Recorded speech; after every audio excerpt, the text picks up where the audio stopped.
In many parts of the world, meeting houses dot the landscape. For some, these buildings are within walking distance.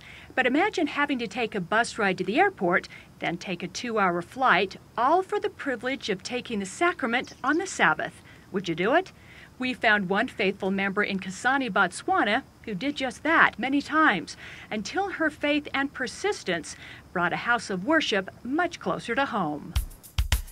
Not far from the lions or the elephants in Botswana's Chobe National Park is another local treasure, at least in the eyes of one local church member. Welcome to Kasane in Botswana. This is our new church building. Not only a new church building, but the only LDS church building in Kasane. Cornelia Rotenbach is one of the town's first members.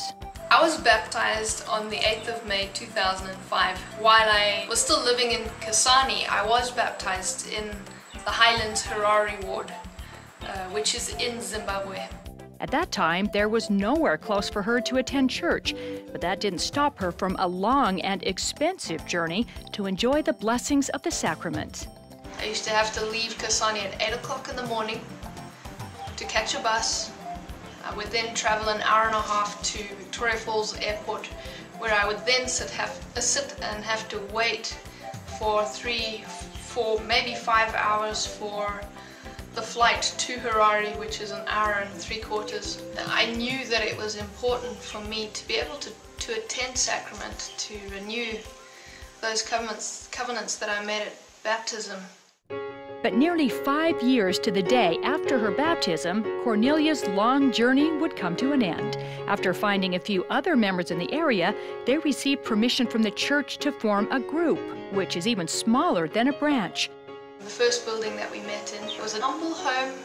We didn't have any chairs. We used the couches that were available. I brought through some sacrament trays and sacrament cups from Zimbabwe.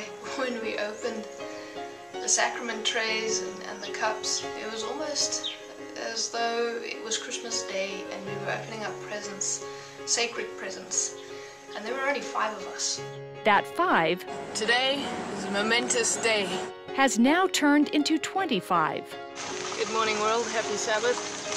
And Cornelia's journey to take the sacrament that once took hours now is less than a minute drive from her home. The group recently moved into their new building, one that was a 1.5 year labor of love. This is our chapel.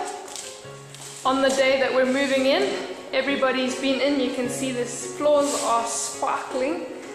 It was amazing how in the past 3 months, how the members have just had the sense of urgency to have this building, and everybody's played a part. Oh, it's such a blessing. It's just amazing. That's something that we've all been waiting for, and I see the blessings already starting. Today we had a full house, and it's just amazing. I couldn't have asked for more. The first meeting that I had in the new chapel was yesterday. It was that feeling where you want to scream, and it was so exciting. A branch is that close. It's that close for us to get a branch now that we've got the new building. The gospel in Botswana is spreading like wildfire. And that's thanks to the member missionaries. Currently, there are no full-time missionaries serving in Kasane.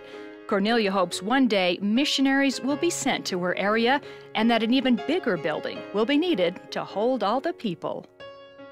I'm not exactly sure how many people the church building will hold, but I do know that we have 150 chairs to fill. The field is white and ready for harvest.